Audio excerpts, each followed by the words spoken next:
Ugali mo rin ba magbasa ng mga labels sa box habang dumajems? So, ayan. Alamin natin, guys. Ayan. So, this is not a review, guys, ha. So, this is from Hans Sushi. Ayan. Pero this one, based sa label niya, this is not from China. This is from Tondo. Ayan. So, meron siyang FDA approved number. And then, syempre, may expiry. Ayan, kailangan para safe. Syempre, para effective din. Ayan. So, this is by HLSU Trading Corp.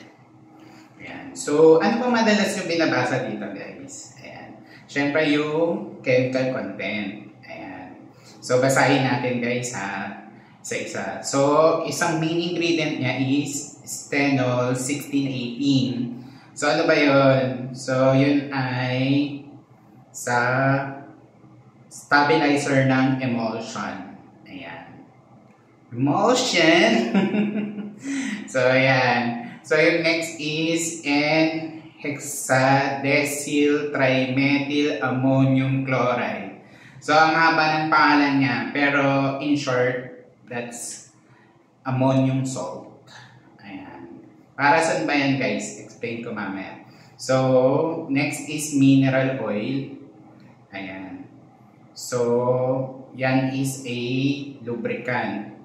Pwede rin siyang solvent. Ayan. So, since may salt nga, so may solvent. May solute meaning. Ayan. So, mint oil is a moisturizer. Tapos, EDTA. Ayan na. Sorry na, guys.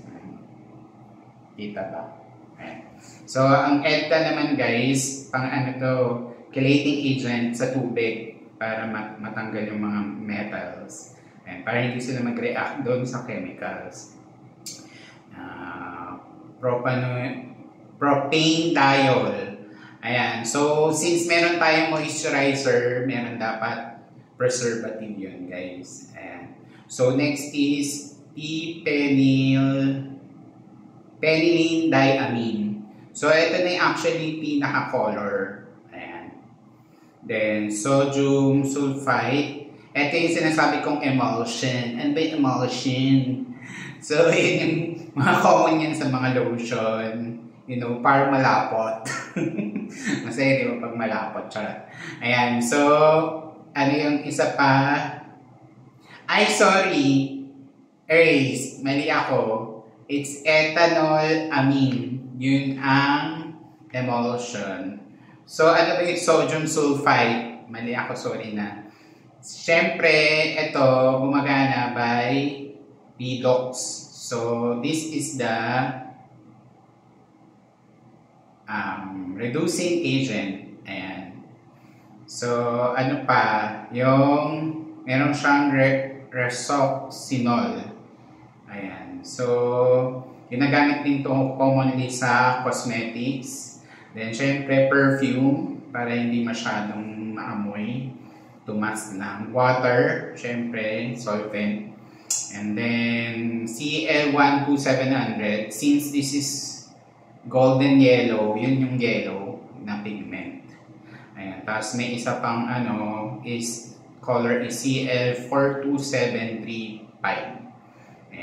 And then, syempre, kung may reducing agent, may oxidizing agent. So, that's the hydrogen peroxide. Ayan. So, ano naman, nagets nyo ba? So, explain ko, guys. Ayan. Yung gamit ng ammonium salt, yun yung ginagamit para mag-open yung cuticle ng hair since this is permanent para kumapit yung color. Ngayon, pag nag-open na using yung ammonium salt na yun yung naamoy nyo na medyo matapang sa ilong. Ayan. So, pagbuka ng cuticle, si hydrogen peroxide, mag-react doon. So, mag-react din yun sa melanin ng buhok para ma-bleach. Ayan. Para pumuti siya. Ayan.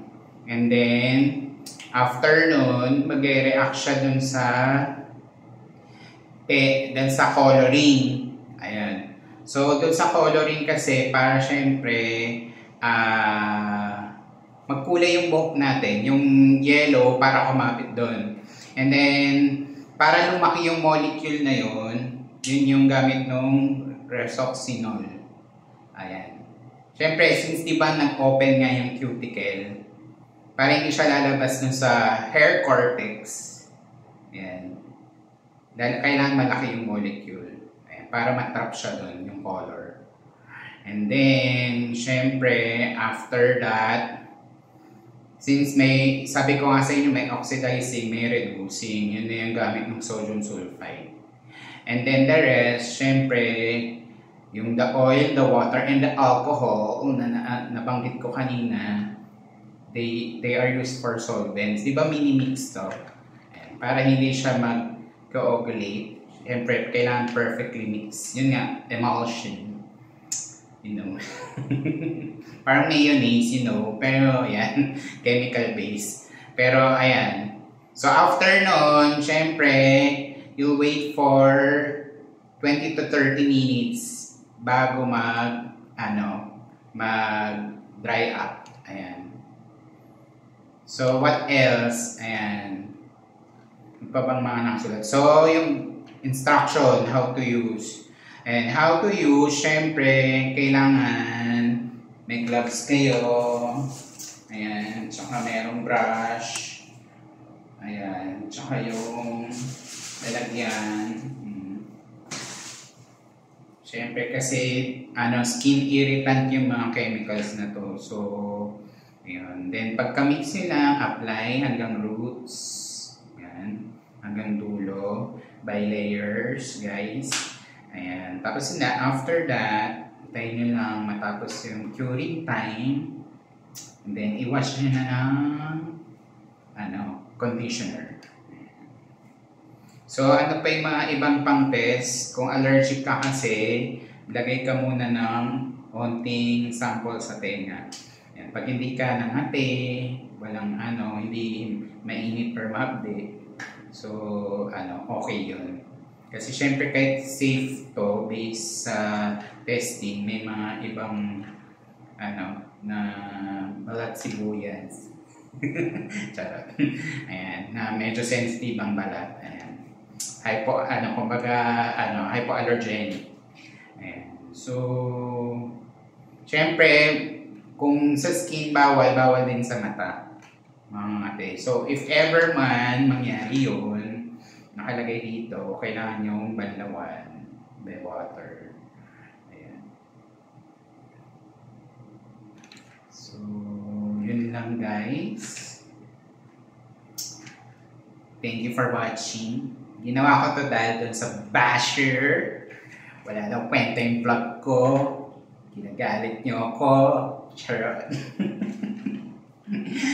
So, next time, try tayo ng ibang product. Ayan. So, that's all for now. Bye! Please like, share, and subscribe!